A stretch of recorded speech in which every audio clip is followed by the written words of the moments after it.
Nerd on the Podcast is proudly partnered with Apogee Electronics and Odyssey Headphones, leaders in the field of audio. And then he turned into that sack of skin. I was like, what happened to you, baby? A lot. A lot. A lot of things. Dark magic is one hell of a drug, baby.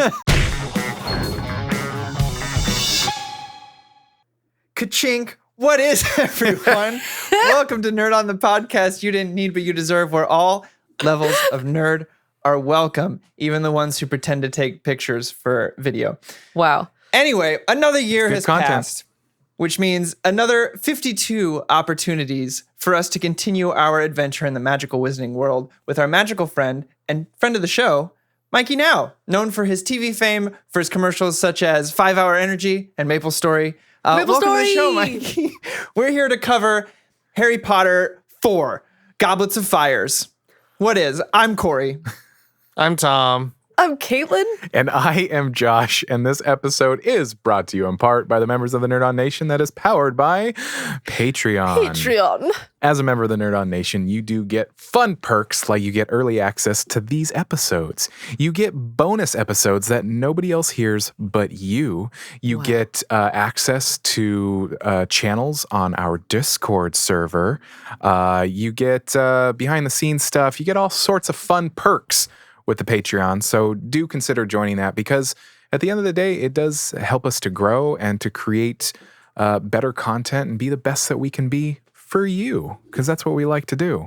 So do check that out, nerdon.tv/Patreon, and check out that Discord, nerdon.tv/Discord. And a big shout out to our partners, Apogee and Odyssey. Apogee have equipped us with these microphones, the Hype Mic. It's a wonderful microphone, and I cannot recommend it enough.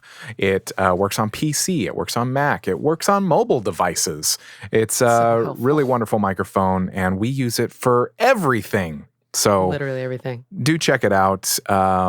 Things are starting to, in terms of like gear-wise and technology, are starting to sort of return to normal. So you can actually get things at normal, non-gouged prices. Exactly. So check it out.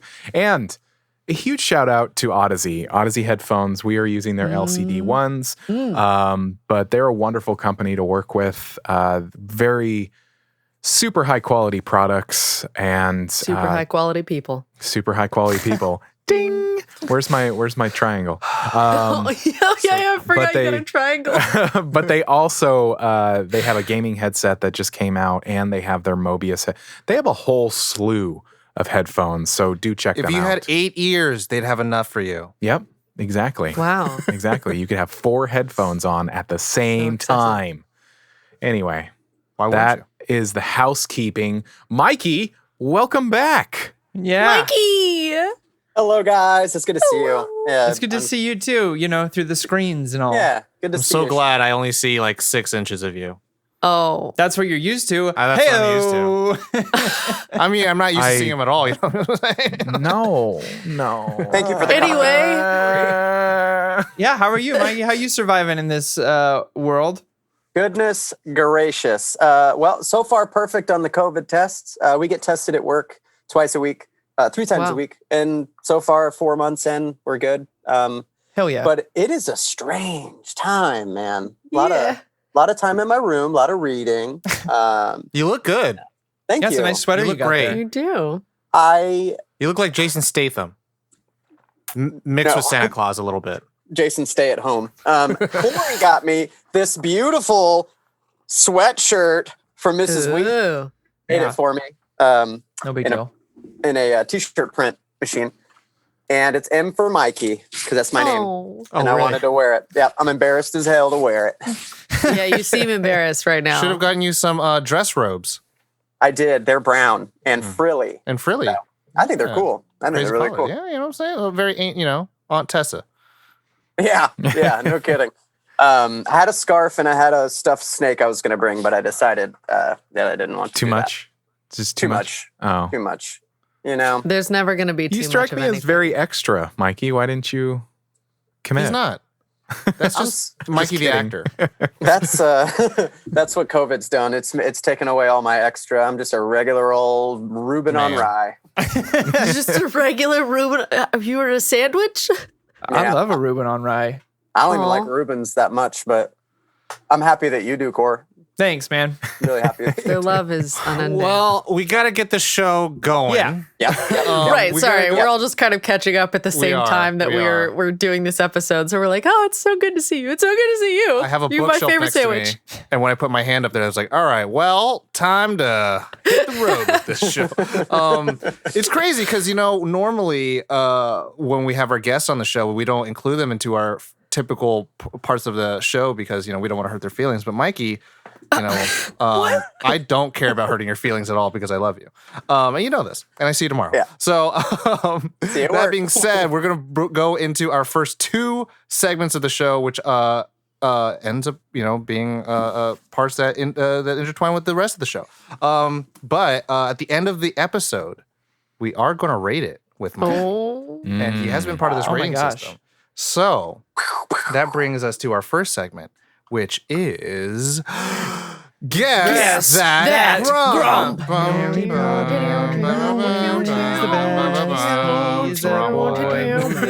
Guess that Grump. Him and Ron, they fight sometimes, but in the end they are friends.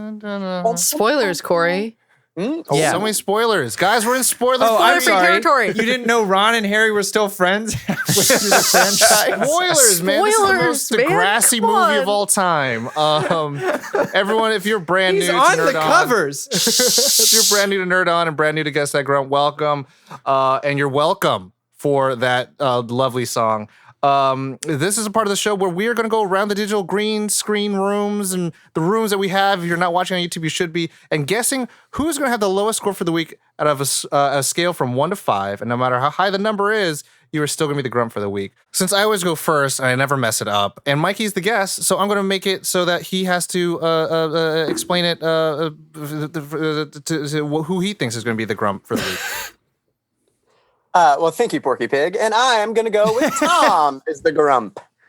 And I will address my reasons throughout the episode. And You can give us like every a single time I say spoiler-free- something bad, he's like, "That's why I picked you." You can give us like That's a why I spoiler. picked you. You can explain as long as it's spoiler free. really quick, because of watching the third one with Tom and understanding more of like the cinematic universe of it and not just like the fun movie story, I think it's going to be Tom because it's my favorite, but it's not the best, I guess, technically. They got a lot, they left a lot out, and there's like, they took a lot of liberties and a lot of the, obviously a new director who hadn't read the books yet, new composer. So I think it's gonna be Tom. I think he's just gonna so him and Michael Gambin have something in common. Yeah. And yeah, New will complain the whole time about how difficult that book was to read. I did not know that. So I'm going to go next. I'm going to popcorn it up. And I'm going to guess that it'll be Corey. Okay. Because I'm in the similar boat of Mikey. This was my favorite book to read because I hated the next book. I was like, I love it, and I was like, I'm done. But no, yeah, I guess Corey. So that's me. That's it. I'm gonna break rank, and I'm gonna admit to my hosts at the same time. I forgot we rated this because we don't usually rate guest episodes, so I didn't do a Nerd On Nation poll, and I feel awful about it. Nerd On Nation, chastise Corey later. Chastise me publicly. Fired Publicly on social media, in the Discord. But now I know. So moving forward, we will do those for these episodes. But as my punishment, I will go next. As your punishment, you get to speak. I get to speak instead of waiting till I get all the information from everybody. I'm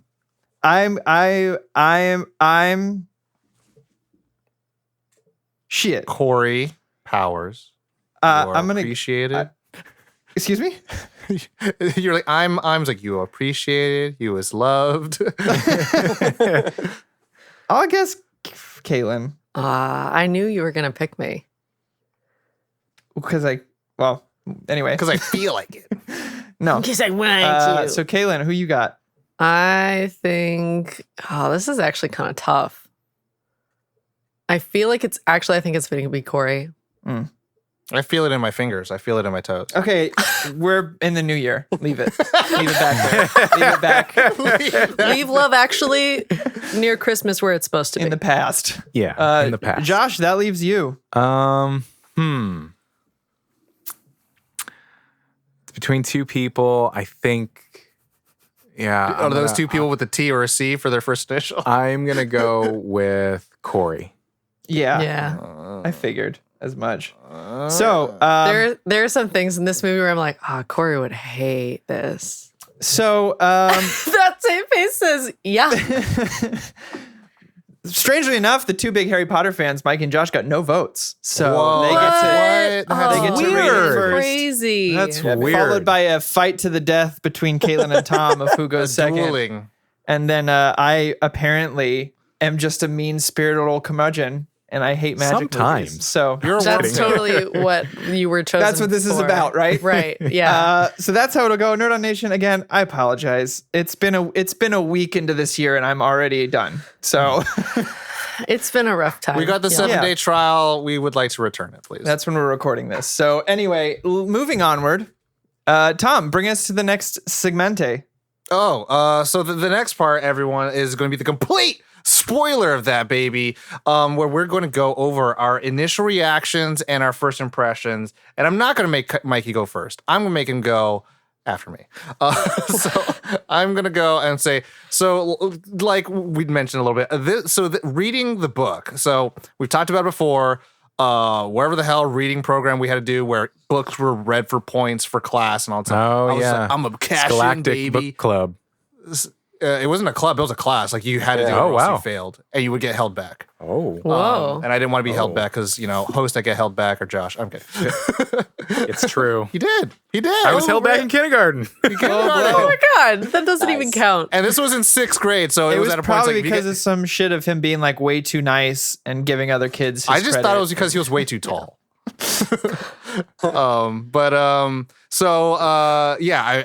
blasted through all the Harry Potter books, and it got to this point, and the book was just very like this climactic feeling. And then watching the film like years later, I was just like, oh, why is everyone's hair so long? Why are they back in the robes now? Like I missed the robes before, but what happened, baby? But anyway, so watching this film, I think I watched it in theaters, and I think I'd been at the point where like I remember as a kid, I feeling like Harry Potter movies were like for kids, and then as a teenager watching like the films, I was more like, oh, okay, well, now they're kind of becoming more adult action oriented. And then I remember this book, and I was just like, oh yeah, there's a lot of cool stuff in here. But I remember distinctly walking away feeling like, whoa, here it is. And, without spoilers. Welcome to Harry Potter, the real one. This is a spoiler-free world at this moment. Yes. I remember feeling the last sentiments of the film of like, wow, like, we'll see how the next few films go because it's going to be very, very different. But I rewatched this film for this episode. And I would have to say, like, I enjoyed Harry Potter as much as any casual would like it, a filthy casual would like it, like me. But that being said, rewatching it for this episode, there's something that happened. And I was just like, oh, I get it. I get why people love Harry Potter. Oh. It was such a weird experience. I was like, oh, wow. To Mikey's point, there is still a lot of stuff. I'm like, what is this? Why do they do this? But I was like, oh, wow. This is like, oh. But it also could be that this is the most Degrassi movie I've ever seen in my life. Yeah. But that's it. I enjoyed the film. But, You enjoy. Mikey, you go next. That's Tom's I liked it. I enjoy. Welcome, Tom. Welcome to... I like a Harry Potter. well, I won't bring it shaved. Anyways... I'm Victor Crumming. Okay. Until now, like I saw it when I was like 16, 17 in the theaters with my Crucible cast. We just closed the Crucible in high school. So we went straight from closing night to like the 11 o'clock showing of Goblet of Fire. So like I had recently been kicked out of high school and let back. So I was like in this mindset or like this headspace of like, appreciation and shit, and like I fell in love with theater when they let me back. I had like 2 weeks to like basically rehearse Crucible and everything, and like spent so much time with my cast that I fell in love with like all of that. So it was a real celebration to get to go see the movie with them, which is probably a big reason why it's my favorite Harry Potter movie. The score still makes me cry if I listen to it in the middle of the day. The Yule Ball dance, that shit makes me. I had no idea it wasn't John Williams, and it still makes me like. I remember this score more than any of the other movies, but I love this movie. It's probably my favorite one because of probably when I saw it for the first time. It was just a special night. You saw it with new eyes. Yeah, that was blinked 182 and then opened new eyes. Oh my God. Yeah, I did. So I love fun. this movie. It's a really great memory. It's one of my favorite nights of my entire life was going to see this movie with my cast back then. So yeah, it's still really sentimental, really nostalgic to watch it. Next. Josh. I'll go next. I don't remember the specific time of seeing this, but I know that every single movie every single one, I went to the midnight showing to see it. But I remember walking away from this just going, yeah, that was awesome. Because I had already read the books and I was already a Harry Potter fan. And Goblet of Fire is one of my favorite books in the series. I liked that it was so lengthy and that it was, there was just so much to it. It's a weapon of a book. Yeah, it is a weapon of a book. I liked that. I like that they captured the change that this book brings of, we're not children anymore. And there's more things coming, especially when you have an overarching theme that there's this dark wizard and everything that has to do with Harry Potter himself and everything that surrounds him. It can be very dark. And then there's all this action and everything that's going on, but at the heart of it, there's some dark shit happening. And I just love that this movie is more so like the precursor, like the portal to before we get into the real the port key into the dark shit. And I loved walking when I first saw this. I remember loving it, and even my wife and I we probably watch all of the movies once or twice a year, all the way through. Read the books at least once a year. So this movie is just it's just fun. I like it. You like the movie? Next. I like and I enjoy. So this follows up my favorite book and movie. So it has big shoes to fill. I mean, I haven't read the books in a while, but I think I've mentioned on past episodes that like I was reading them with my family, and then I started reading them ahead. And my sister thought I hated Harry Potter, so for years she told people I hated Harry, but not to read it. But my grandma got me all the books when they would come out. It was like a tradition she had where she would go day one, go get it and bring it over. And I remember loving the book, and then the movie came out, and Caitlin's face. It's not my favorite in the franchise. It leaves for me, especially following the first three and what follows afterwards, it really for me feels like it leaves a lot to be desired. And it without spoiling too much, it just feels like a giant side quest to a story mission until like the last act. And what are you talking about? It's a tournament arc. Every anime has one. I know. And there are moments I really love within this film that highlight it against the rest. And we'll get into the minutiae of it all. But yeah, that's where I'll let sleeping dogs lie. So for me, I can't remember if I went to the midnight showing for this or not, because I went to pretty much all of them. But I remember, because this was like the first real big tone shift of like everything was light and whimsy and fun, but also like the third dark one scary. wasn't that for you? The third one was the tone shift. The third one was a tone shift, but this one was more so because like, I don't know, Death. Cedric doing a thing. changed things for me. Doing a thing. Doing a thing. That's the lightest way we're gonna put that since we're in spoiler-free territory. But yeah, I don't know. It felt, and watching it again to get ready for this, because I hadn't seen it in a minimum of 5 years. While. Long time. So it was interesting to see it, and I think they did a good job with the amount of information that they needed to get in there. And it still, for me, felt like it felt like it was part of the main story arc, and I think they did a really good job of peppering things in there to be like, hey, this is coming. But there are other aspects about it where I'm like, oh, did you have to do that? Okay. All right, you did it. Okay, that's fine. That's fine. Okay. But overall, I enjoyed. Oh, so she didn't like it. Okay, my bad. Use of words. Use of words. Words are important. So now that brings us to our next two segments, which are going to be our brief synopsis and then our production. And the brief synopsis will be... I don't know who's doing the brief synopsis. Okay. It's me. There you go. So Harry Potter and the Goblet of Fire, the fourth movie in the Harry Potter franchise, sees Harry, Daniel Radcliffe, returning for his fourth year at Hogwarts School of Witchcraft and Wizardry, along with his friends Ron, Rupert Grint, and Hermione, Emma Watson. There's an upcoming tournament between the three major schools of magic, with one participant selected from each school by the Goblet of Fire.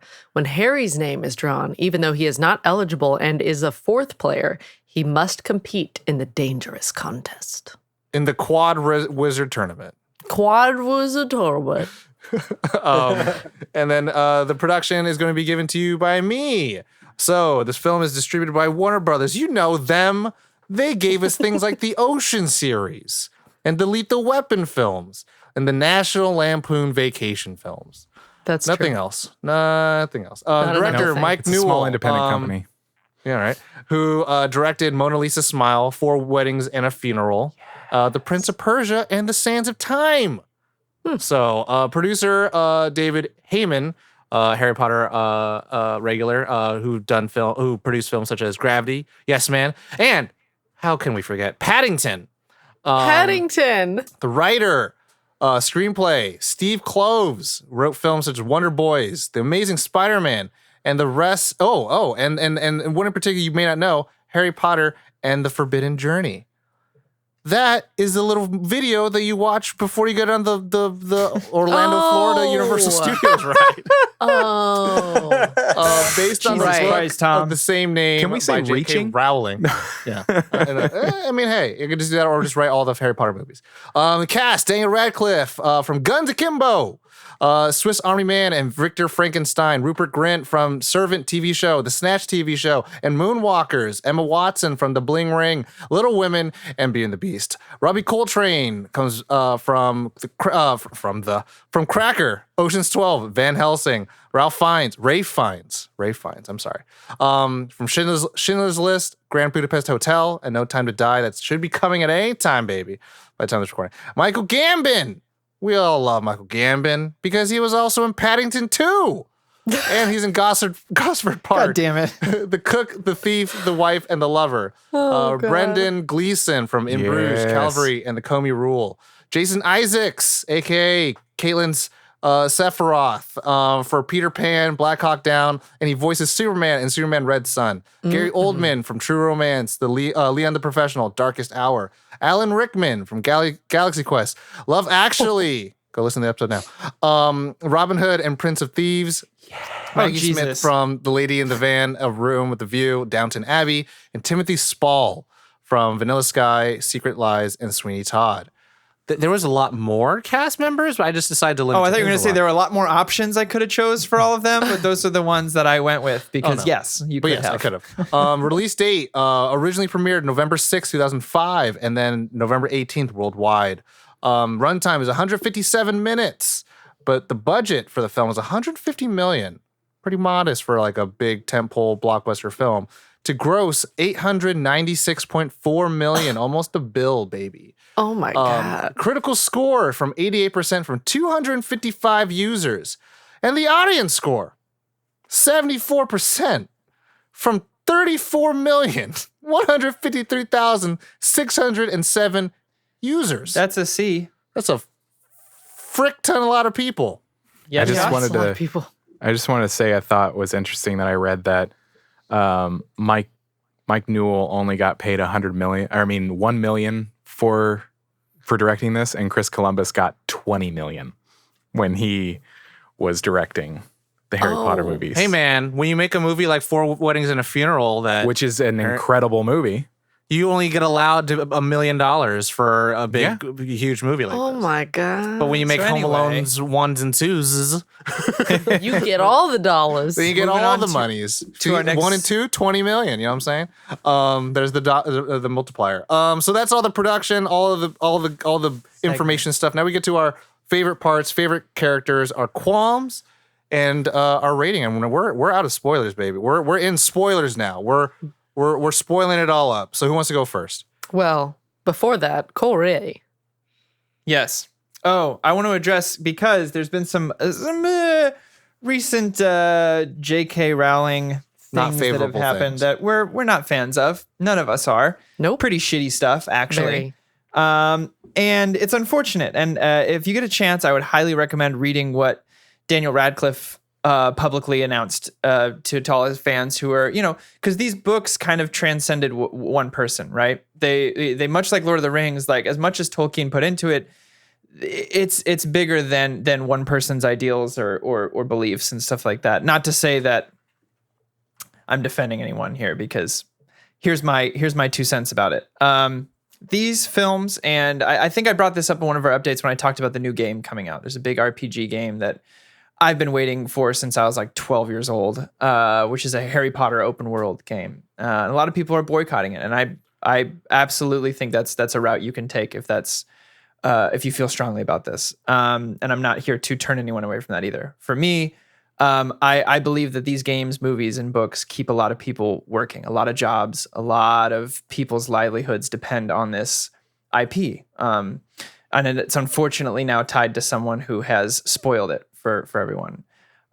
So my work is this. I will be buying the game when it comes out. Not to support J.K. Rowling, but to support everyone who worked on it, and a desire fulfilled since I was a little child. At the same time, I will be donating the same amount of money that I spend on this game to, if not more, to a pro-trans charity, LGBTQ charities and stuff like that, to offset anything I've done. This isn't to wash my hands of it either. I'm not saying I won't have a guilty conscience as well, but I believe there are workarounds for people who truly love these characters and what they represent. And I know that these characters, much like any other fictional IP, has helped many people through very, very hard times. Mm-hmm. I think Mikey even said that these books really helped him through some tough stuff. Josh as well. So it's a tough road to navigate. I don't think that's like my answer is the end all be all correct answer. That's the route I'll be taking. So there are other avenues. Yeah, Josh. I just wanted to make a shout out. There's a blog called Hammock of Books, and there's a wonderful blog post that is titled "On Reclaiming Harry Potter from J.K. Rowling and Separating the Artist from the Art," and explaining kind of basically in a lot more detail, obviously, of what Corey just said, but explaining like kind of more detail to what this particular art, or any art really, can affect somebody's well-being, mental health, how they've grown, and all that kind of stuff, and how you separate. I thought it was a beautiful way to explain it, and to also, they went into Daniel Radcliffe and what he said as well. And so yeah. Favorite parts? Don't let the thing that you like be taken away by someone who doesn't deserve taking it away from you.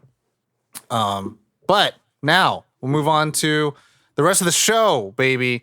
I think I'm gonna go back. I'm gonna go back. I gave it, and then I'm gonna go first and say a favorite part of mine. Okay. Something very interesting, and I don't know if this is like. I think I liked it. I'm not going to say this is an objectively good thing about the film. I really kind of liked that they made this a little bit more centralized on Harry. A little bit more of like what he's going through and how he just wants to be normal and he doesn't want the fame and the glory and all that stuff. He's the boy who lived. He's gone through all these things for the last 3 years. He doesn't want to be this triathlete, you know, and there's a lot of misunderstanding from him in particular that I've felt in the other Harry Potter films I've done, because it's more like, we all know about you, Harry Potter. He's like, well, why? But here he's just like, oh my God, like, I don't want to do this. I don't want people to die. I don't want da-da-da. And he's just like, I also have to do these things. And now I'm in a place where like these archaic systems that have to be put in place, like I still might die. And so I kind of enjoyed that that kind of journey in that sense. But I'll let someone else go next. A minor part for me is kind of any time Mad Eye Moody, whether it's the real one or Barty Crouch, is on screen. I think Gleason did a phenomenal job at bringing that character to life. It's exactly how I pictured him when I read the book. If you look at the drawing that's in the book, it's like, it's pretty close. It's him. That's him. That became like a sad part, because it was just like, man, he's so cool. I like him. He's like rough. He's around the edges, but I was like, oh, but he's evil boy. Brendan, yeah, but he's not. But he's not. Really like, that is still him. You know what I mean? He's still impersonating him to a degree. Brendan Gleeson, I think. He's one of my favorite actors. I think he's kind of slept on. He's in a lot of things, but in Bruges, baby. In with Bruges, Voldemort. So good. But you're an inanimate fucking object. Anytime he's on screen, but he's especially great as and like, so I think, and he's such an interesting character to watch, and the little nuances that he brings in from Barty Crouch. You know what I mean? Like, I think it's wonderful. I think he did a really good job at balancing the two characters. And that scene where he turns Malfoy into a ferret, yeah, made me really happy. Kaylin? I really liked I don't know. I liked all the Triwizard stuff.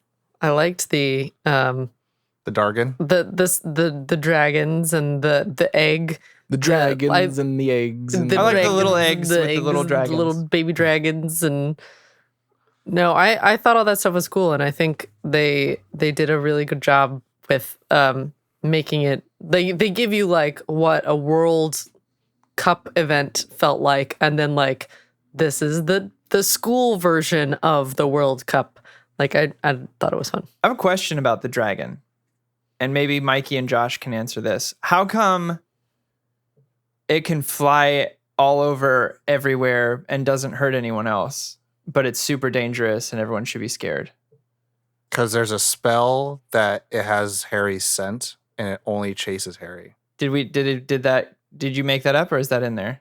I thought about it in my mind. I'm like, that's my headcanon. That's what I want to believe. Because I'm also like, why did it not just kill everyone in the stadium? Yeah. Like, that's my only thing I could think about. I felt like there should have been like a protective dome or something. Well, that's the only thing I could think about of like why they had to pull it instead of just being assigned. Like, who gives a shit about the fucking players? Like, oh, you should be prepared. Like, fuck. I mean, there isn't. Like, just go here. So, like, if they chose it, they're like, cool, we're going to teach this dragon this scent. Because Hagrid still has to, like, be the gameskeeper in my mind. This is all me being an apologist. Okay, but my question is, there's no real reason that it. No, there's no explained reason. Escape. Because it gets off, like, it's chained. Like, clearly they know it's a dangerous dragon. Here's my reason. Yeah. Dragons.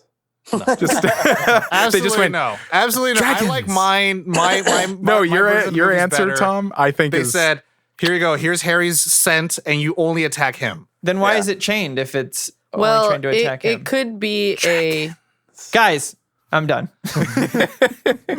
The only explanation I could think of was that it's a mother protecting her egg. That was the only thing I could think of. And Harry was the only one trying to steal it. Yeah. Now, none of that happened in the book, so that's also fun too. Yeah.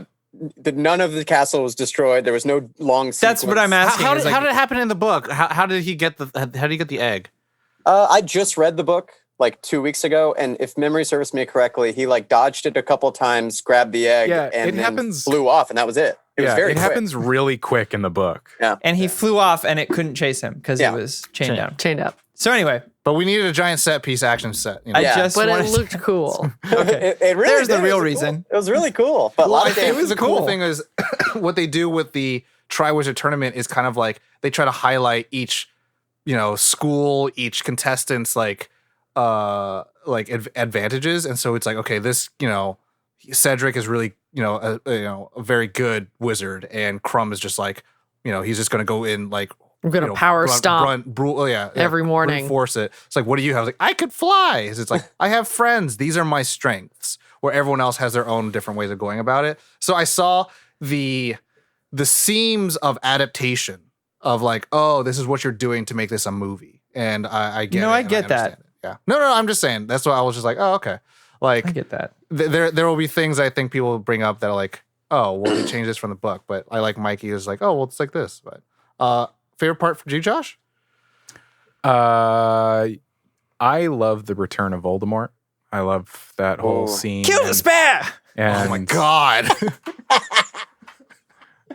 You're like this extra guy. You're just always there. You're just always this extra guy that's just standing around. Like, you're such a spare.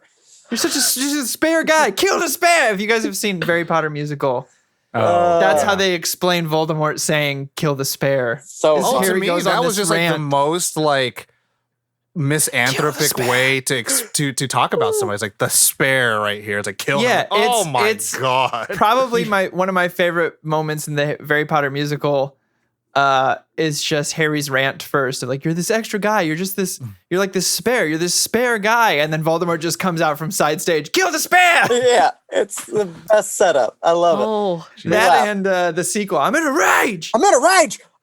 So- Massive man. So Voldemort Highly coming recommend back. those musicals. Josh. Sorry, go ahead. yeah. The Voldemort returning and the subsequent duel that comes from that. It's just I don't know. It's the first time that we see them really truly face off together in body. Like it's I don't know. It's just really dope. and also Harry has his own, so I'm just like, literally Yeah, it's Harry cloaked on his in own. shadows. This is the first Rafe, right? Yes. Yes. Yes. first Wraith. Rafe Rafe. Fiennes. His name's Rafe Fiennes, the actor. Oh, Yeah. that makes more sense. Yeah. And the embody, like you're getting the film embodiment of Voldemort, and you're like, And I like how he holds a wand. yes. Tom does a good impression. How about you, It's like Mikey? he's turning the remote. Mikey, favorite parts. Hit us Favorite with them. part. I feel like this movie was put on by like the CW. Like, it has like a very light yet dark feel. Oh my God. I know that's exactly what you're perfect. talking about. So like my favorite part of the movie Makes was just probably because when I saw it I was young. It was the teenage adolescence part of the movie. That Like, part. that probably is my favorite theme through the whole movie. But yeah, I think it was that. It was just that. The port key was pretty cool. I couldn't help but chuckle that at the Yule Ball, no one's happy. And I was just like, that's No one's happy. a high school angsty teenage bullshit thing. Yo, Right? though, but Ron's robes were dope. I Okay, don't yeah. know why So he's all I pissy. watched it, I'm like, I would work that, girl. I would work. Mikey was there with me when I watched it, and I was like, I never understood this. I wanted his robes so bad. He's so upset. And I was like, gimme. And I was like, just start reciting like Shakespeare, me. you be baller. I'll wear. Yeah. I did In all laugh. fairness, though, Oh, I was just gonna say Corey can look absolutely stellar in anything. So frills? yeah, you'd look good in those robes. It looks like if Prince became a wizard, and if he wasn't already, The and went to a Make ball, and you're everything like, brown. God damn, baby. you find out that Aunt Tessa is actually Prince. And they're like burgundy, which is like my color. Anyway, I did laugh though at the Yule Ball because as now me, an adult in 2021, after everything that's happened in 2020, first I'm like, yeah, I'd probably be like this person when I was in high school. And now I'm just like, I don't know if I'm Mad Eye Moody, just hanging out by myself, ham boning on my metal leg and drinking my polyjuice, or I'm Filch hanging out with the cat and vibing. And I'm just like, man, so alone. So alone. Oh, Tom. Because you see all these people like this is how Hermione's having a wonderful time. Here's how Hagrid's having a wonderful time, and Dumbledore and McGonagall are just having fun peer to peer frivolity. And then like you just see like Filch vibing with his cat, and then you see just Mad Eye Moody just hanging out and just like, oh, that's me now. That's me now, guys. Possibly drinking at the dance. Yeah, I'm like, yeah. It's punch. I think there's a little bit of Hagrid in all of us. Sure. Yeah. You what? I said I think there's a little bit of Hagrid in all of us, like the hopeless romantic who wears too much cologne, too much like wets his too much hair gel to go talk to a lady that he is already in love with, and slide his hand down and she grabs it and pulls it back up. That's and such a like, high school dance trope thingy. But like, oh yeah, one thing that was interesting about her was just like I love that like she like gets a fucking peckle whatever out of his beard and eats it, and then I was like, oh, but that's love. I was like, ah. He's like, who are you to define is love? it though? Yeah, that's what I said. I was like, that's love though. That's love though. That's their kind of love. And they're about it. She was they're grooming him. They're about it. They're about it. They're about it, baby. You know? Maybe we didn't see the part where she saw him just take a bite of a sandwich and she knows where that crumb came from. Maybe it was pesto. You can't waste pesto that is the pesto, besto, bro. baby. It makes it worse. It makes it better. Flavor savor. Pesto is the besto. No, pesto is the best. Other favorite parts. Favorite parts. Favorite parts? The characterization of Cedric Diggory. I know all my favorite parts are like they played it right. From my memory, I felt like they did a really good job of writing and shooting for Cedric Diggory and like making him this slightly misunderstood hero, or like everyone perceives him as this like cool guy, but really he's nice and he's sweet. And yeah. Can I say something? Yeah, please. Why was his big entrance jumping out of a tree then, if he was this humble, nice kid? I didn't say he's humble. I just said he's nice and sweet. Because he was also auditioning for Twilight. And they jump He's in a tree. He was up there to save a cat, maybe. See, I'm just kidding. that like, because what happens the minute after he jumps out of the tree is Hermione and Ginny like exchange a look like, oh, cute boy. It's him being like aloof and mysterious and like adventurous because he's climbing a tree, which is like very like, oh, but my also gosh, I climbed a he's shit ton of cool. I was gonna say, like, I don't think you guys climb enough trees and to realize like that's a really great place to sit.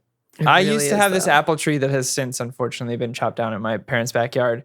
But that's where I used to sit and like write songs and shit. Oh. Right. Wow. Singing tree is great. I'll jump on that also with Cedric Diggory. I really like the moment before the dragon trial. And he's the first one to go, and he's just like, you see, he's like, fuck. Like, it's like these small little moments that like you see him being a character, and like obviously or like him and Harry sharing info about like the next upcoming. I don't know. When Cedric gave him the news about the egg, I was like, why you gotta be so weird, man? Harry just straight up told you there be dragons. And then Cedric comes up and is like, maybe you should go upstairs and take a bath. Well, he's also trying to win. Egg with you. Yeah. But like, he just fed you the info. Why you gotta be weird about it? Because Harry's a dumb kid. In his mind, maybe. They should be sneakier. In his 17-year-old mind. I don't know how none of the teachers caught all this passing of information going around. Like, It's encouraged. It's encouraged. Is it? Cheating's encouraged in the Triwizard Tournament. Well, Mad Eye Moody also said that he's the one who told everybody to give the information. Oh, well then, yeah. He should have just been like, put it in the bath. Yeah, exactly. Well, in case someone else was listening, I guess. See, that's where this film really kind of, misstepped, where it should have been like a reality show, miniseries of like the challenge, where like should have been talking heads in this movie. Where they have confessionals and they build like alliances. I do love that Harry like fully committed. He could have gone up with like swim trunks or something like that, but he like full on like I'm taking a bath. Moaning Myrtle steals the show 100%. Yeah. I love that actress. Oh, she's great. Moaning Myrtle in this scene especially. Shirley Henderson. Isn't she from Trainspotting? Yeah, she is from Trainspotting. Yeah, she's a sister. She's also, fun fact, she was Babu Freak in The Rise of Skywalker. Wow. Babu Frick. Babu Frick. Oh, that's awesome. I mean, that was one of my favorites. Yes. What's your fun fact, Mikey? She also played Moaning Myrtle. Moaning Myrtle and The Chamber of Secrets. Same gal. Furthering, this is the last time that we see her, sadly. Yeah. This scene, though, in the bath was pretty fantastic. Yeah. She's amazing. Caitlin, any other I'm dead. I don't care. All the underwater stuff. It was just absolutely horrifying, but also really cool. Yeah. Because, like, I always, in my mind, the Black Lake was always, like, terrifying, but also, like, you want to know what's in there. Yeah. So, and then they finally get to go down there, and you're like, just taking the one. Go for it. Take the one. That's cool. But as soon as he was like, but she's also my friend. Yeah. And he ends up saving them both. And the funny thing that I remember during this rewatch was like, I forgot so much of this movie and I guess so much of the book. The one thing I remember from the book is like, no, Dobby gives him the Gillyweed, god damn it. Yeah. But then so like watching this movie, I'm like, how did they do, what happened? Like everything in here was just like, I was almost watching with brand new eyes again because I was like, why are they doing this thing? Another question for Josh and Mikey here. What happens if he didn't save both of them? Like, what if one got left behind? Did they die? No, yeah, they were fine. They would have been fine. Okay, so he's just afterward, they're like, you didn't have to do that. Yeah. I don't think he knew that he didn't have to because he knows that people can die in this tournament, and he was probably afraid. Yeah. Well, and that's kind of, I think they play with McGonagall. It's like, well, yes, all the contestants have to dance first. He's like, you didn't know that? He's like, no. I was like, well, now you know. Where there's a lot of things that he didn't know. Okay, I just wanted to know, like, would she have just been a mermaid then? Or like... No, she would have been taken out of the lake and everything would have been one of us. One of us. She would have been an octobaby. I loved those octobabies. Okay, so that's good to know. I think what's crazy... Going 110% as usually, Durs. Yeah, and well, Harry got bonus points for moral fiber. Right, yeah, which is great. Just a moral we fiber. all need some fiber in our life. I wonder if that was like part of the test was if anything were to go wrong, if any of these contestants showed any element of moral fiber. Courageous. I wonder if they were expecting that. It's the Dumbledore clause. What if they ate just regular fiber? 100 points to Gryffindor. For dietary fiber. For dietary fiber. You ate your bread flakes all year. The thing that, like, for me with the underwater scenes that even makes it more terrifying is knowing that Daniel Radcliffe logged like over 40 hours underwater. I don't like underwater. Like, for me, like, it terrifies me. That makes a lot of sense, to know that, I'm like... So that's why you're keen on the water sequences, Josh. Huh? I guess we can call him the God Breath of Fire because he can hold his breath for so long. God Breath of Fire? That was a reach, buddy. Yeah. I still like it, but it was a reach. And we awarded 100 It's a hard one points. to pun. Goblet of Fire is a hard one to pun. Yeah. That's true. Yeah. I do like... But I had to Goblet of Trier. I do like Severus Snape being like we kind of are past like suspicion of him at this point as a film audience. And so when he's like, maybe it would be best to see what their plan is. And they're like, are you serious? And he's like, just saying. And it's like, all right. And so when he does all the things he does, he's like, he's here to help out. And then it also just helps me understand why a teacher could smack students on the back of their head with a book. I had there was one teacher in my high school that did that. I don't think she works there anymore. She threw staplers at people. At the end, when they figure out that like Mad-Eye Moody's not Mad-Eye Moody, I was like so like holy fuck when Snape comes in and pours that entire truth serum in his mouth because he's like 3 drops will get Voldemort to tell us what's up, and he just is like, fuck you, tell me everything. You know, Newell made a strong liberty or took a strong liberty in that scene. That's not the reveal in the book, but it's a really great change when he says, I don't remember you saying it or I'd ever said anything about a graveyard. That's not in the book. The reveal is different, but that's a great change. That was an awesome change. That was a cool moment. So that's a funny thing because I remember, so Mikey, you said this was your favorite movie before the third one? Favorite book, favorite movie, yeah. So the thing about this movie is it actually has a lot of the same detective sleuthing things for the audience to pick up on as much as the first film. Except it kind of feels like this is like doesn't have to like look at the castle and how nice and wonderful. The shot of the castle was another one of my favorite parts. You know, right when you see it. Shout out to the first episode. I forgot. Everybody go listen and watch that. And you can see that Goblet of Spire all the way. You're make me Goblet of Crier, okay? So oh my god. Man, don't be so Goblet of Shire. Anyway, so you have all these like if you take this thing from me, blah, blah, I know you're making Polyjuice Potion. Moaning Myrtle's like, hey, I saw Polyjuice Potion. Hey, what's going on? And like all these little things, you're like, why the fuck? They keep bringing this shit up. And you're like, oh my God. Something's so like, if you haven't read the books, you're like, oh, this guy's an imposter. You're kind of like, what's going on? And then at the very end, they're like, oh, here it is. And it's kind of nice to see the sleuthing of like, oh, okay, they still had the mystery elements because they never like not introduce it to you. Because I hate when movies do that where they're just like, well, here's this new thing that like now ties it all together. It's like, no, bro. Like how he's looking for a thing. He's always sipping on a thing. Like they introduced the portkey in the very beginning and you're like, oh, okay. And that why sipping on gin and polyjuice. Yeah. Jeez. Josh could probably, Josh probably knows what I'm about to say.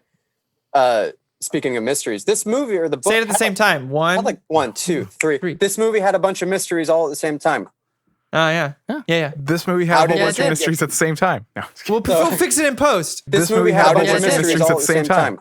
Well, the book has all these, whodunits and like, who were the Weasleys extorting, who put Harry's name in the goblet, Rita Skeeter, like her. Rita Skeeter, like how's she getting her stories? There's so many layered mysteries. Who's inside Hogwarts? Well, the book. Am I misremembering? Is she an animagus? Yes. No. Yes. Unregistered. She can turn into a beetle. And is that how she gets all her info? Because she like. Yeah. Okay. But they don't do that in the movie, right? No. And Hermione like kidnaps her. Like it's a whole part of the book that's really cool that they had to leave out. But this whole book was just mystery after mystery, and it took like 750 pages to. The main thing with that reporter, it was just more of like this like divide between Ron and Harry. I hated her. Played well though. Interviewing really well. him in that scene in the my eyes are not glistening with the ghosts of my past. Yeah, God. 14. But it is. I felt the same emotion as I feel about a character in future movies that we'll save. Oh yeah. But, my last favorite part, real quick, is the sequence leading up and into the Quidditch World Cup. Just learning about the portkey, getting that experience just from a CGI level, seeing that experience, and then just kind of the expanding of the world of like the campsite. And when one specific moment is that I love when Harry's looking at the tent, like everybody's going into the tent, and he's literally got this face on like, what the fuck? And he goes in, and then you're seeing everybody kind of dub their place, and he's like, I love magic. Like I just. Can I say something I love about these movies? And it's the technique is used to like wow and amaze audiences, but like the Weasleys explain nothing to Harry, and then immediately are like, grab the fucking shoe, dude. And you're like, whoa, I didn't know I was supposed to grab the shoe. Like they went on a hike. They had like probably a good 40-minute hike to that shoe, and never once was Ron like, by the way, you gotta grab this shoe. It's gonna. No, real quick. The thing that is that I love at the beginning of that, everybody's asking Arthur Weasley, where are we going? And he's like, he's treating it secretly. So how is anybody to know that they're going to this thing? And it's like, oh, BT not dub. once, or like no one is like, by the way, when we get there, the tents are gonna look really small. Like it's gonna be fine. Like you're new to this world. I get it. But Arthur it just Weasley cracks me up. I love it. Because it helps the audience have the same. Harry is the surrogate for the audience, but it's just. I would never do that to my friends. Arthur Weasley was auditioning to be in National Lampoon's Family Vacation. That's why. Yeah. He was just like, I'm not going to tell you my plans at all, but you have to understand what I'm doing. Yeah. Well, it's funny. And like that whole sequence is completely different from the book. He's been getting postcards in the mail at the Dursleys from the Weasleys inviting him to the tournament. Right. So it's a part of the story that's completely told different. There's a lot of truncation in the film. Yeah. There's a lot of it tickles me pink. There are some key things I really wanted to kind of mention was like the walking up to the portkey was like when you're underneath or when you're lower than the grass and you're looking up was just like this Terrence Malick thing. I was just like, what okay, my bad. I didn't know we were doing this shit. And then like the opening sequence. There's something really cool they do with the camera in this film where they do a lot of like kind of Brian De Palma of like people look at the camera because they're looking at Harry. And it makes him feel like, he's, again, just that more outsider feel, which I really liked. And makes the audience feel that way. Yeah, the film actually has a lot of this like kind of paranoia that I really kind of enjoyed of like, you can't trust anyone. Sirius is like, keep your friends close. And then like he's like, whoever did this is no friend of yours. And he's just like, who's out to get me? How can I trust even the students around me? Where my friends don't like me. The world is Carmen Sandiego. So I just thought those elements that they did in this film was kind of like, it was kind of like what Caitlin was talking about. It was the mesh of like, here is back to form of like the first film, like here's this mystery, but also with like Prisoner of Azkaban of like, this is how dark and grim it is. Because all the Death Eater marks were just like, oh God, and just like lightning everywhere. And it's just like death looms all the time. Well, the opening sequence following Nagini the snake into the Riddle House, like sets up that dark, paranoia really quickly. Yeah, with the caretaker. Yeah, I mean, you're following the snake up the stairs, and you're kind of getting that opening scene pretty like on the nose, but like eerie as hell. That was the first movie that started off that. I feel scary. like in the book they talk about it where Harry's just dreaming it, so you don't get it from the perspective of the caretaker, right? Or am I wrong? I think you're right, and that was why he wrote to Sirius that his scar was hurting and he was seeing weird dreams. Because I remember, so in the film they kind of make it a lot more clear that like Harry just saw it happen. Where like when you're watching, you're like, oh, this also happened. And to me, I remember reading the book, I'm being so confused. I'm like, what the hell am I seeing? But then we know like it's an event that happened already. Like, oh, this was a real event. He's not just imagining it. He's no Goblet of Fire. That was another mystery from the beginning, was who was that person that was talking to Voldemort in the chair. Yeah. Now in the movie, you see the man's face, and later on it's David Tennant. You see that's Barty Crouch Jr. But like that was one of the mysteries from the get-go, was who is he conspiring with? So that's the only difference. But I love that scene. That was so good. Want to move to favorite characters? We can go all day for favorite parts. Yeah. So Mikey, how about you go first? Favorite characters? Two of them. Two favorite characters. Only two. I would say, I'll just piggyback on what Corey was saying earlier. Mad Eye was the most fun to watch throughout the whole movie, especially when he's drunk at the Yule Ball. That cracked me up. And probably an unpopular vote, Filch was like used strictly as the comedic. His running. Hops in. Yeah. Well, he screws up the timing of every bell for every event. And that just, it's my favorite running joke. Yeah. It like, as creepy as the movie was, and is like, well, I know Newell set off to make a creepy movie until he watched Cuarón's, and then he decided he had to do something different. The creepy elements are like, it's a nice palate cleanser with Filch. Well, there's a lot of you could feel funny. Like, oh, okay, this is where we could add in some comedy. Yeah, like I feel like everything with Snape hitting them all the time. Yeah. This had the most comic relief until the sixth one, I think. Yeah. I can go next because it's Mad Eye for me as well. Anytime he's on screen, I think he was used really well. I think they used him in a way that every time throughout the whole movie, I was like, I just want to see more of him. It was never like, okay, enough with Mad Eye. And then Hagrid. I just have that soft, gooey spot for Hagrid, and I just want to see Hagrid be happy and in love, because if anyone deserves happiness finally and everything they wish for, it's Hagrid. It's definitely in the whole universe, it's Hagrid 100% deserves everything he ever wants. And so seeing a part of that always makes me really happy.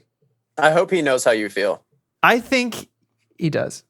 I think Hagrid knows. I could go on a list that like Hagrid is one of the best characters in all of Harry Potter for a lot of reasons. So sweet. Yeah. I'll go next just because it's kind of a copy and paste. Mad Eye Moody. And then my next one would be, I'm going to go small. Moaning Myrtle. I love when she's... It's a good one. I just love that scene. It's very short, but I just love how cheeky she is with him. And I love that actress. So I think that there's a lot of really great characters in this. So next. Tom? It's kind of tough. I feel like there's a lot of things that I liked from different characters that kind of came out from this film. And one thing I kind of enjoyed, even though I feel bad for the character in this film, I liked Hermione because she becomes this moral fiber, and she doesn't do anything wrong, and she's really kind of just there to support everyone there, and just like really cares about Harry and Ron and everything that's going on. And it's kind of sad that like she can't really help Harry to the way that she normally has been able to. But it doesn't mean that her quality of friendship has like gone sullied any bit. So I liked her as a character, and I wanted more of her. And just I think for variety, in all honesty, I was not mad that Neville got his day to shine a little bit. Oh yeah, Like they kind of played up for laughs a bit of like, oh, he likes dancing and all this stuff. But like, there's that part where he's like, I just got in, me. Like I'm the one that went out dancing all night. And I was like, and there's like, they create, this, oh, I heard you're good at herbology. I'm like, well, he is, purposeful. And then like Harry tries to give him guff and is just like, you know what? Fuck you, Neville. I don't give a shit about you. And he's like, Gillyweed's a thing. He's like, oh, my bad. Oh, my bad. You also could have been the boy who lived. So I enjoyed like, oh, well, my bad. Good. Neville, gets to fucking have some fun. Yeah. And, I'm glad to see that. So those were those things. Other than, you can have the standby, main characters. But Caitlin? So Hermione is one for me as well, because I was like, she's still being the good friend, and also she gets to go on a date with like Shark Boy, and like she gets to be like, I'm a pretty lady, and someone has recognized that, and that's cool. All right, pretty lady. And then she gets to tell off her friends when they're being dicks. Yeah, gets to call Ron out on his shit. Yeah, it was great because he was really being a dick he at the Yule Ball. So it was nice for her to be like, well, fuck off. I'm going to go have a dance with your hero. Bye. Bye-bye. And then just from like, not in that I enjoy who he is, but how he portrayed the character, Voldemort. Yeah. Being like... Kill the spat! Just as awful as you would expect him to be. The literally cloaked in shadows thing was just really fucking cool. Yeah. And I got to give a shout out. There was a trivia that said, because in the books, he's described as having like red eyes, right? Like blood red eyes. He's supposed to look like a skeleton more than a snake. Like a snake red eyes. And Rafe made the suggestion saying like, no, I think I can express more if I don't have those contacts in. And he's right. 100% right. It works. I think that works in the book, but on screen, it would have looked a little too like creaturey. Yeah. I think you're right. No, he said it would be scarier if Voldemort looked more human. Yeah. Yeah. And he is correct. It walks that fine line really well. There is that famous quote that's on the internet of like, one day on set, someone brought their kid and he was in full makeup and wardrobe. And then he just looked at the kid and smiled. And then the kid started crying. He's like, all right, we've done a good job. Yeah. I mean, his nose was there. That's all CG'd out. But yeah, so, no. I heard also in the grapevine that he was so met that he shrunk his body and then asked to be thrown into that, alien cauldron. So committed. So committed. I was really going along with you on it, and I was like, wow, like you really, that's what you meant. You know what character I really missed from this movie that I'm really sad was not in it? Dobby. Molly Weasley. Oh. Yeah. Bae for days. No wobbles. No. No wobbles, babe. You just get her gifts. Marriage material right there. Anyway, Quimquams. Can I start? Go ahead. Okay. Because I have a big one, a blanket one that might cover a few people's. That's why. I figured. And it's a meme, but it goes beyond that for me. Like I know I referenced the, he said calmly, "Did you put your name in the Goblet of Fire?" Dumbledore? And he fucking like tackles He really does. Like Harry he knocks and shoves him into a bookcase. And he's like, "What did you do?" It just like. This is not #not my Dumbledore throughout this whole movie. And I'll admit Gambin gets it later on. And it's a directing thing as well, like for sure. But like it takes away, I did some research on this. And I was like, why is this affecting me so much? And I looked up specific parts in the book, and the part where in the book, Dumbledore confronts Barty Crouch Jr. And in it, it's described as being more terrifying than Harry could have imagined. Mm-hmm. And throughout this whole movie, he's angry, he yells, he does the same thing to Harry, So it takes away from this moment of this guy who's usually calm, thoughtful, collected, and then has this outburst at Barty Crouch Jr. because he's pissed for the first time ever. And I think it removes some effectiveness from that. Yes. Because when he finally comes in and like does the whole interrogation part, you're like, I've been seeing this for 2 hours. Like, this is not new for me. The interesting thing, it's like kind of like M from James Bond of like, you know, she's the boss, but the moment you piss her off, then it's like, oh, my bad. Yeah. But like, so the funny thing that I thought about, like, I was watching this film and I thought, like, what if Richard Harris was doing this? And I was just like imagining like the speech and like, you know, if you put your name in the goblet, you know, you were alone. It's like, did you put your name in? All these things, like, I had to talk about like the death.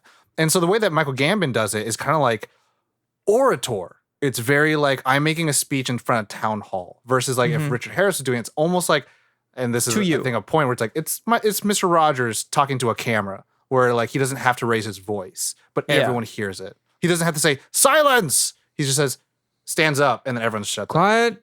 You know? And everyone would be quiet. So and it's affected me a lot because like in the books, Dumbledore was my favorite character because of that kind of stuff. I love a cholo white guy with a beard. Like he's like Gandalf the Grey, who's this like kind of always winking at you a little bit, and you're kind of like, are you on my side? I can't. You're so fun.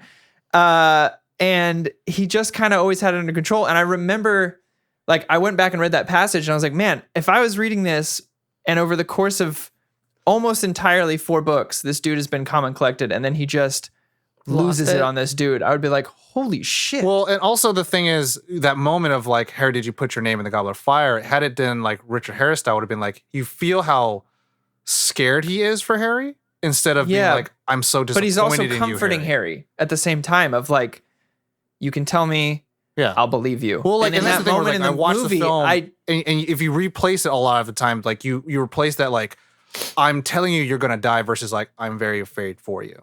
Like, right. It changes and the vibe. in that moment in the movie, I did not believe that Dumbledore had Harry's back or believed him.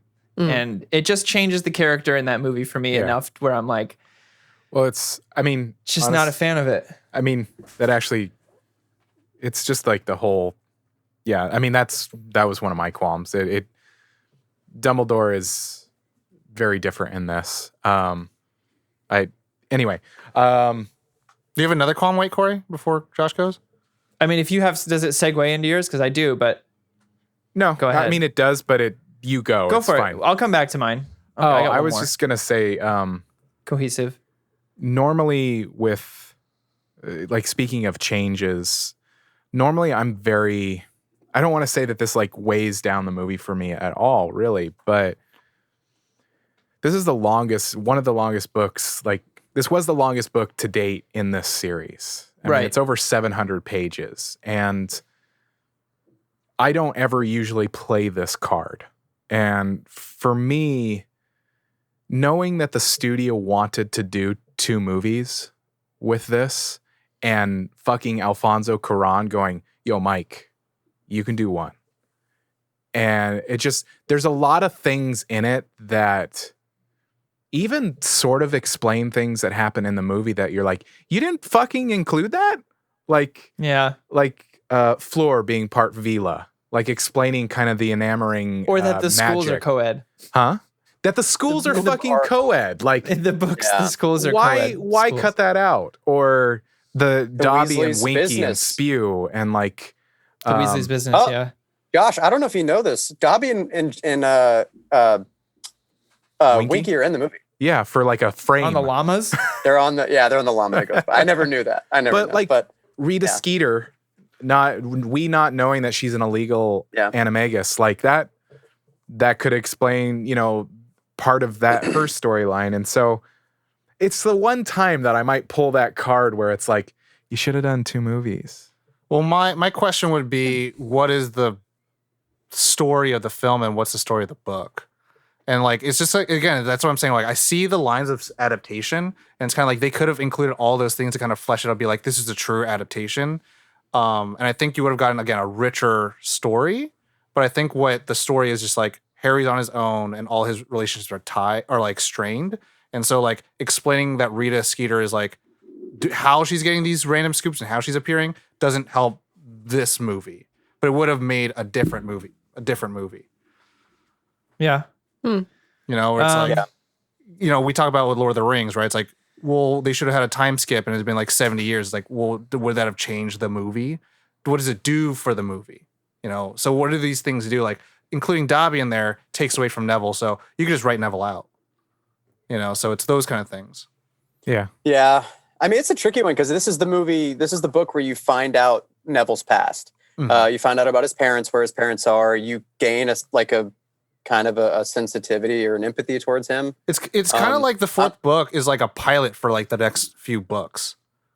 It's like it has to have all these threads that like lead into the next few films, like the Pensieve and all that stuff. Yeah, you do get introduced to the Pensieve. That was pretty cool. I'm with Josh though. There's just so much fun that had to be left out because it was a short. I mean, and that's why like I'm excited with the Dune film because it's one book being split into 2 films. And so like if people start adapting to that, then they don't have to be, you know, pull an Avatar, pull a Goblet of Fire where it's like one. Yeah. It's like, oh, you can't do it.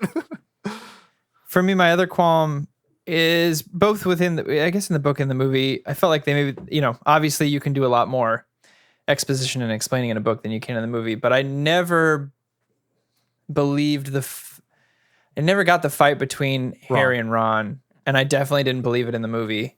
It felt very like, oh, well, of course they're fighting because they're kids, but why? But like Harry's with Ron 24/7. Of course he didn't go behind your back, and like after all the shit you've been through, you're not going to believe him that he didn't. It kind of just makes Ron out to be this kind of like insecure, I'm sorry, cuck. You know, like it's like, dude, he's your friend. But like Harry gets in it too. I don't know. It just always felt very forced to me, and it even more so in the movie. It felt like again one of those like we need something. Let's do Put this in. Yeah. Coming fall on the CW. That's supposed to be. It was supposed to be the charm of like the trio is that they don't always agree on things, but like the trust is always there. Or right? You know, the fact that they like Harry, I have to go figure this out, and Ron's like, I'll be there, but the spiders, you know, like So for me, it's like it's also like out of all the things to have them fight about, it's publicity. It's this one. Yeah, you would think that if Harry put his name in the goblet, he'd be like a little happier that he got his name picked. It might have made more sense if like he would have told Ron. If like Rita Skeeter got a bad quote from Harry and like plagiarized like, oh well, he's just surrounded by like mediocre friends. Yeah. And then Ron's like, is that how you really see us? And it's like, after my family, blah, blah, blah, blah, blah, blah. And then Harry's like, ooh. And then he's like, you know, that would make more sense to me. And the whole part with the trolley where it's like, oh, I'll take it. It's like, hey, I'll cover you. It's like, I don't need your money. Yeah. You know, that there could have been that kind of tangibility. Or like he tried to buy him new robes. Yeah. And he's like, no, I'll take the one that my mom gave me. I never enjoyed it either. It just always felt like, damn. Y'all are real ones. Get with it. Your second quality? Those are my 2. Josh? No, I mean, Corey covered one of mine, and then mine was like, when I was listing my qualms, I was like, oh, I'm just going to truncate this into like a summary of like, the adaptation. You were like, the adaptation, I need to make a short movie. I mean, though it's still a little over 2.5 hours, it's like, you do know, it could be longer. For me, do like what they did with Lord of the Rings. Like they got the theatrical version, and then they were like, "We're going to condense all these 700-page books into one movie, but it's going to be 4 hours long." Or do what they did with The Hobbit and make it 3 movies. Go fuck yourself. Anyway, Mikey, Caitlin, qualms. Mikey, go. Tom, did you go yet? Mikey, go ahead. No. I'll jump on Josh's, but get more specific. Cutting out Ludo Bagman completely took the rug out of the floor or out of the Weasleys' footing. What am I trying to say? The Weasleys didn't get to display like their cunning business sense and extorting Ludo Bagman. Instead, they sprinkled it tinily during the first task where you can see them taking bets in the stands. Yeah. That's a whole storyline of how like the Weasley twins started their business like savviness. Yeah. I mean, I hated getting rid of that. You start seeing the inklings of it when like they become like a spectacle when they try to put their name in the Goblet of Fire. But I think it's because of one of the things that I liked that caused like a little bit of this issue. Like I really enjoyed that like we stuck with Harry for most of the film. But what it does, it kind of forces everyone else to take back seats, sadly. Yeah. And you're like, that is not why people love Harry Potter. People love Harry Potter because they love all the other characters around it. And like Fred and George kind of just like off to the back seat with you guys. Yeah. There's not a lot. I would say the qualms really was just that Newell didn't know the story well and he didn't know how to honor the next 3 books or the next 3 movies. Did he do the next 3? I thought David Yates took over for. No, I just mean like to come. He had no idea what had happened, what was to come. So like, what was key, what was unimportant, like that kind of stuff. Yeah, like things like Winky, like her device in the book was really important. Like you didn't know who conjured the Dark Mark in the beginning of the book, but somehow you know that it's the same guy from the Riddle House in the movie. Immediately, you're taking away 2 giant mysteries that are fun to play with in the book. Well, yeah, that's the interesting thing with visual. Like, I see the dude. I know how he looks like, but like Harry can't even explain. I don't know. He was skinny dude, older than me. Yeah, he was Doctor Who. Yeah, the book was so like it was so challenging. It was like a riddle. Like the whole book was like one giant riddle. And in the 3rd task in the book, it's a big riddle. Like it's a challenge of wit, not danger. The movie is entirely danger, not wit. So taking those liberties completely changes it just changed it for me. But I still love the movie despite those egregious differences. Right. So I would say that. Yeah, just the things that had to be sped up. The movie feels very fast. And a lot of parts were just glossed over. Some of my favorite parts of the book that made the book that much more fun to read. But that's probably it. I agree with you on that. Kaylin? Yeah. I was really I've been trying to put my finger on precisely the wording for this because I feel like it's going to come off one way when I don't mean it to. But I'm just not like having Hermione not have like her like I know what to do. Like there's she was so very different in this film, and it's not that way in the book. Well, and not just her. I feel like all the ladies in this book were kind of like useless side people, or like, you know, even like the McGonagall is like, no, we're not going to do that. And everyone's like, no, we're gonna. And she's like, the most important relationship is like Harry and Mad-Eye Moody, and everyone takes a backseat to that. Right. But then there's like the ladies they bring to the Yule Ball, and they're like just uselessly there. The Patil sisters. Hermione like is like there but not really, and then she's like suspended underwater. The one thing that set off this whole train of thought was when Ron and Harry like insult the girl in the dance class because they're like, haha, she looks like she's about to pop.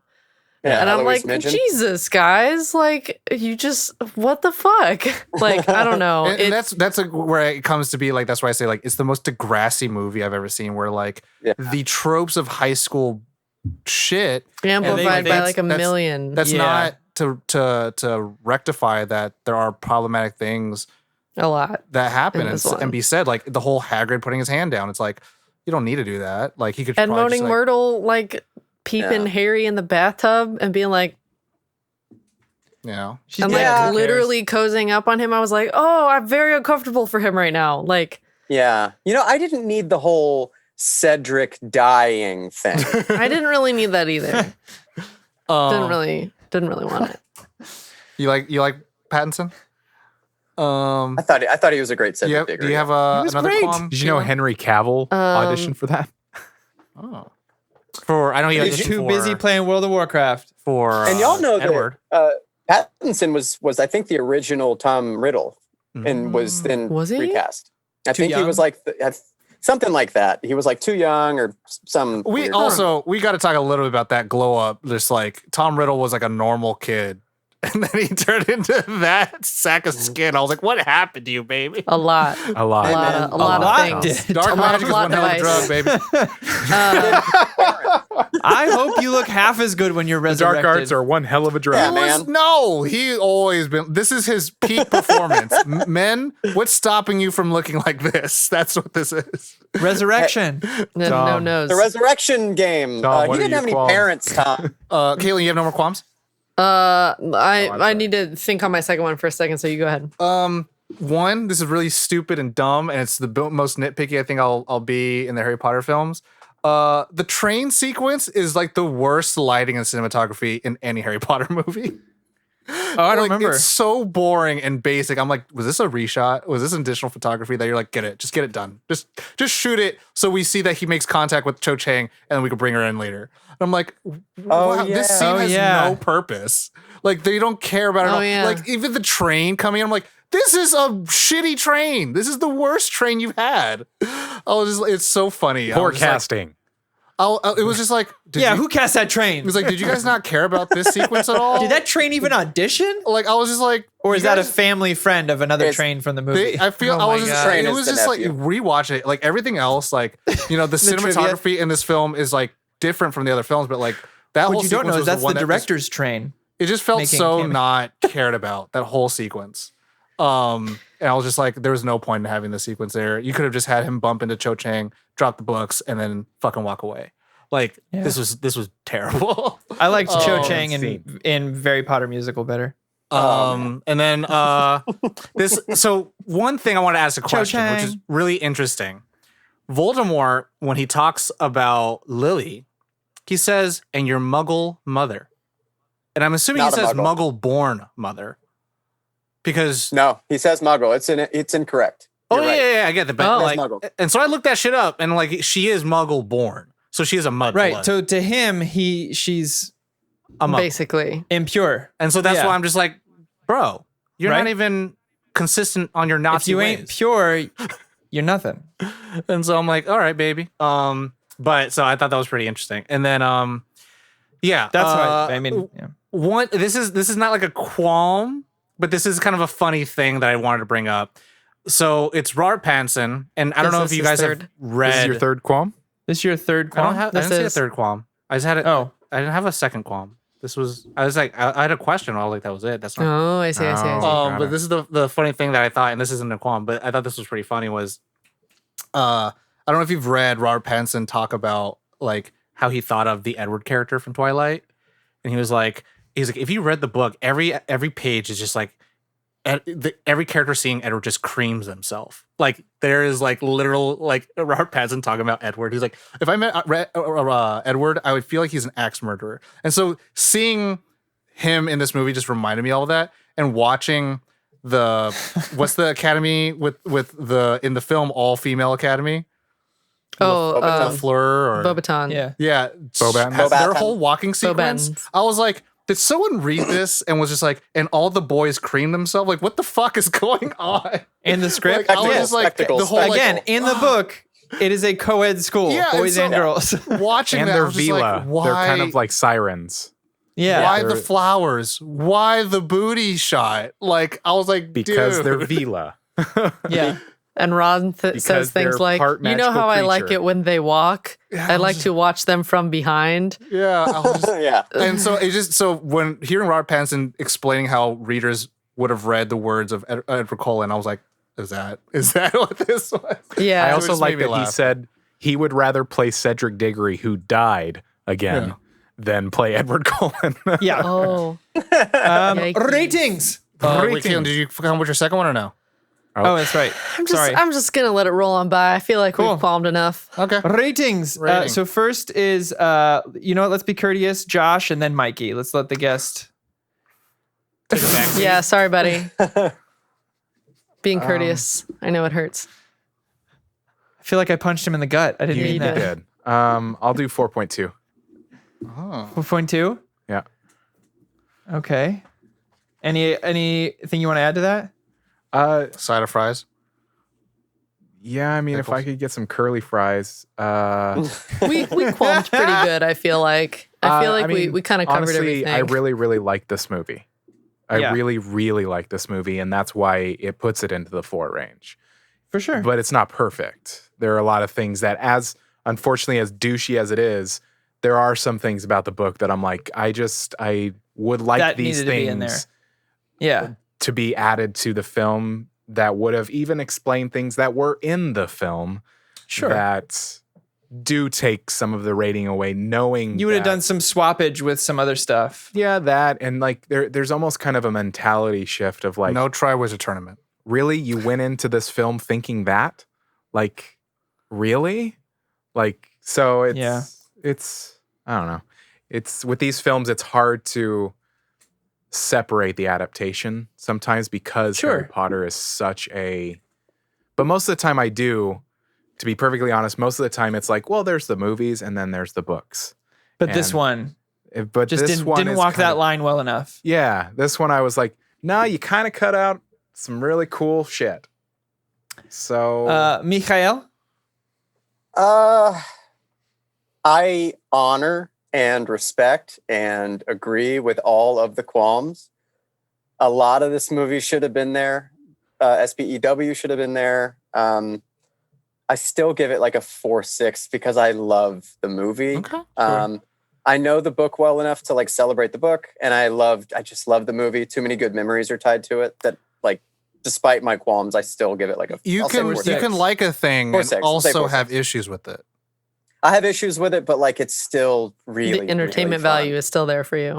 Yeah. I put that movie on the background like just any old Saturday. I'll just do my chores and listen. You gave to it the same score you gave Prisoner of Azkaban. Just a shout out to that. Oh, nice. Yeah, just wanted to. Who's next? Throw that out there. It would be you and Kaylin. Kaylin, go. Tom, go. Oh, Tom, gotcha. Dang. I'm gonna give it a good old 4. Ooh, solid 4. 4. Good old 4. Oh. Okay, Tom, what you got? Mine's a 4. Mine's a solid 4. I think this is pretty good. In all honesty, I think about it. It's $150 million, and they did. There was a lot of shit in there. There was so much in there. Like, and there's some movies that like $200 million and they don't look as good as this, and I'm just like, man, I kept thinking about the prop department and how much fun they must have had making that giant ass gramophone. Or that giant CGI dragon, man, that took so. They did so much. They did so many things that you only see for like 2 seconds. The Bobatons had to like learn that entire dance that you see in the last before they go in the maze. You see for like 2 seconds, and they're doing this whole choreography, and you're like, oh my god. Oh, anyway. But also like, and that's the thing too. So like, this would actually to me have benefited not from the book stuff, but like I could feel like it's really kind of rushed, and like the moment where I talked about where Diggory is like about to go fight the dragon, he's like, beside himself a little bit. I'm like, I want more of that feeling. Or like when Harry hides away from Voldemort, it's like, don't turn your back on me, Potter, blah, blah. And I'm like, and you see Harry like, like, I have to go fight him. And really like, fast. It's like, man, you're about to die. And I'm like, I would want to see a little bit more like, oh, fuck. Like, it felt so like, here it is. Here's Voldemort. Fucking, I'm like, but this is the big bad. But there's some good shit here. This is supposed to be like from what I've read, the devil. The devil came back. Like, so I'm like, okay, cool. I just, fought a dragon and all that stuff, but this guy should be fine. It's like, okay. So yeah, 4, solid 4. What's your score? Core? Nathaniel the Brave. What's your score? You can't spell score without core. I'm good. So anyway, moving on. This one misses for me. This is, it follows my favorite and precedes my second favorite book. So it just is 3 point. It just misses the mark for me. That's all. It was score starts with it's a 3.4. Ooh. Oh, baby. Wow. Damn. Yeah. Damn. Fuck you, Mikey, and your favorite movie. I know. It's one of my favorite books. No, yeah. In the series. Like that whole 3, 4, 5 is probably my favorite whole section of the entire Harry Potter your story. Favorite chunk. Ori, you are such a Snoblet of Fire. Oh my God. I'm like really sad. Always, I'm really sad right now. I know. It just, again, it feels to me, and maybe it's the way it translated to the film, it just feels side questy as hell until the last act when they're finally in the maze. I'm like, there we go. We're doing it. We're doing the thing.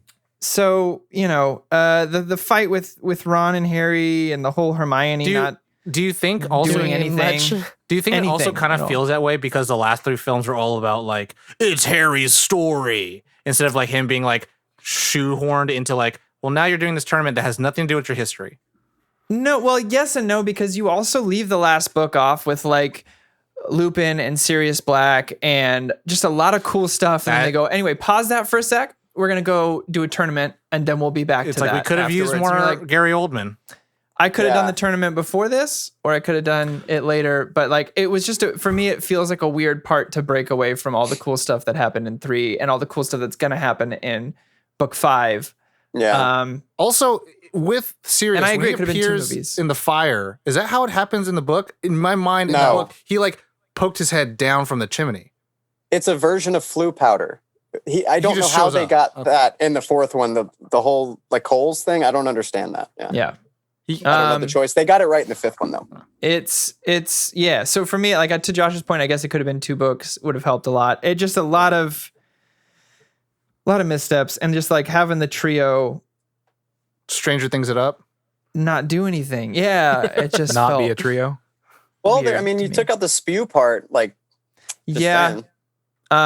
So yeah, they didn't build for the Triwizard Tournament. That's a big. Let me say that qualm. In the book, they build like the lore behind the Triwizard Tournament so great that you're like, and maybe that's why the book is up there with one of my favorites because like the anticipation and then the whole Dumbledore thing really, really detracts for me. Like that is a big one. It's fair. I was gonna say with the Triwizard Tournament, it just felt so funny where it was just like, oh, can we change rules? And then fucking Crouch is like, the rules are absolute. It's like, fuck your rules, baby. with the director and die here. Director and Gambin playing fast and loose with one of the most important characters in the series just feels weird to me. Like you can do it with other ones. You can do it with smaller characters. You could do whatever you want. But with like Dumbledore is not one of those characters that you can just, oh, we didn't read the books, but we think we get the idea of it. Yeah. So 3.4, I'm the Grump. So Tom, Caitlin, and Josh, y'all got it right. You nailed it. Dang. Awesome. Boom. I like a Harry Potter. Man. Mikey, thank you so much for joining us again. Mikey. Thank you for having me, guys. Please come back sooner than a year. Before we go on to the kind of the end business, is there anywhere that you would like to send our audience to, like social media or websites or anything like that? I am off social media, but I would love if folks could check out Storyboard's website. We are Storyboard, spelled BORED, so you don't have to be. I think that, and check out these people's pages. All of your Instagram pages, all of your Facebooks. I don't have them. I'm happy to be off. What a sweet boy. I leave my telephone number, but if anybody needs me, I think you can still message me on Instagram. or I have Facebook Messenger. You can message me. But no, we are Storyboard. Watch our stuff. We work really hard. I really, really, and I don't want to sound, like a wet blanket. I miss making stuff. If anybody wants to watch the stuff that we miss making, like check out the website. That would mean a lot. I think all of us, and hopefully we can get back to filming and meeting and writing and laughing together. I miss that a lot. So thanks, bud. Love you. Soon. Love you, everybody, and the Patreon. Check out the Patreon for Nerd On. There you go. Nice. Thank you, sir. Good plug. Thank you everybody for listening. Let us know your thoughts about Harry Potter and the Goblet of Fire. Check out that Discord, like a shout out at the front. There is a movies channel, so we can continue the conversation there. So nerdon.tv/Discord. And like Mikey so kindly said, check out the Patreon. Do consider joining it because it does allow us to grow. It allows us to create better, stronger, faster, harder to kill content. And it helps us to be better. It really does. And it's really dope having the Nerd On Nation being a part of the journey. And so check that out, nerdon.tv/Patreon. If you are new to Nerd On, check out our website. It has all of the links for everything that we do all in one easy place. It has links to wherever we are. We are Apple, Spotify, iHeart. We are everywhere. All the links are on the website. We're on YouTube. All of these episodes go to video. So check that out. We're on Twitch. nerdon.tv/Twitch. We stream pretty often, and there is a gamut of games on there, so check it out. But that has been. Is this episode Victor Crumplete? Oh god! Take us out, Josh, before we murder. Yeah. Oh god! Lit a fire. That was bad. We glossed over Victor Crumb just like the movie did. Yeah, I'm filming right now. You know the drill. Josh. As always, nerd on. Nerd on.